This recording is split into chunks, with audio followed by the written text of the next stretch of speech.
What's some of the craziest or shadiest stuff you've seen where people can game the system? I mean, you can literally claim to have creatine and have no creatine. So we tested a bunch of creatine gummies. Excellent. And 40% of them did not have creatine. Wow. Zero? Correct. Like no creatine? Zero. Jeez Louise.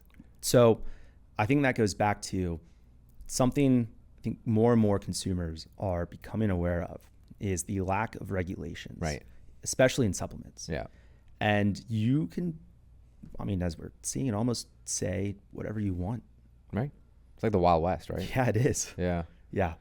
And now, so with that, as more consumers become aware of this now, if they want a creatine gummy, they are going to look for a brand that says, we can show you confidently that we are putting what we say in the product. It's ask for certificate of analysis, which shows all the tests that were run and the results.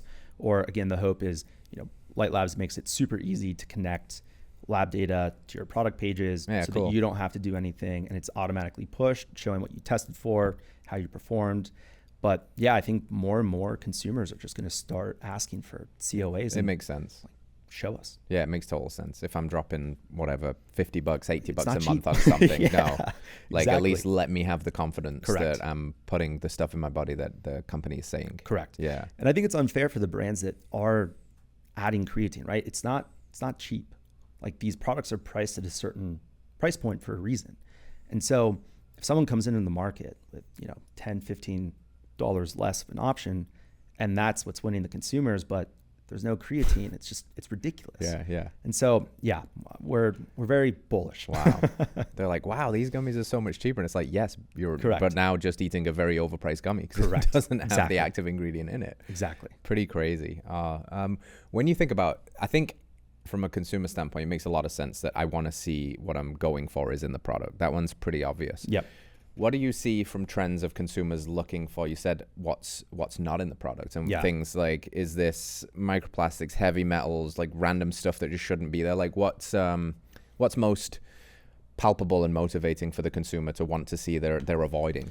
Yeah, so we're kind of seeing, I'd say 6 main ones, which would be heavy metals, pesticides, glyphosate, phthalates, which are your plasticizers, BPA, BPS, and then like mycotoxins and microplastics for sure are the 7.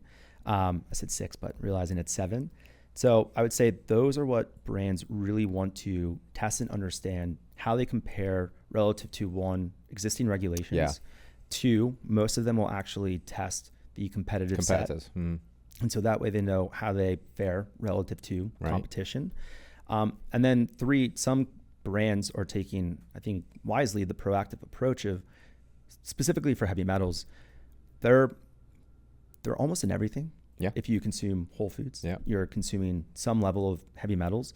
Like for example, you couldn't make a healthier baby food puree at home that has less heavy metals than what you would find on shelf. It's because you're just using real ingredients. Yeah.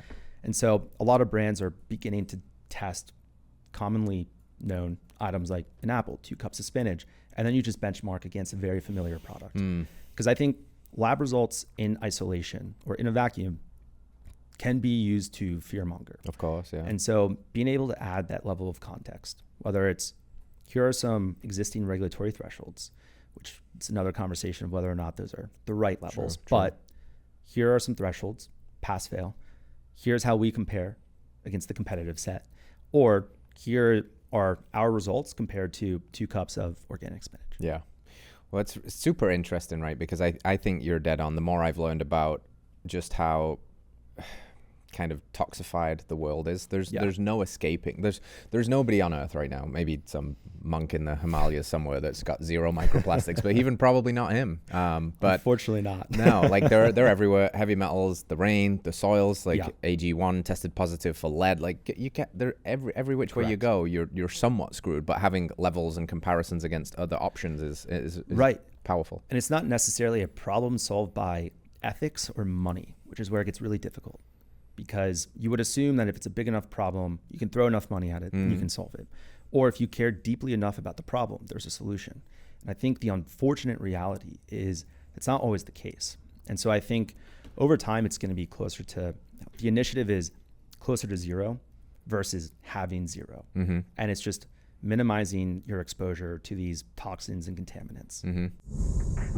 All right, friends, thanks for tuning in to another episode of Radical Health Radio. We got a fresh new podcast for you every Wednesday. If you enjoyed the show, consider liking, subscribing, reviewing, and rating us on your podcast platform. It helps to spread this message of radical health. We'll see you next week.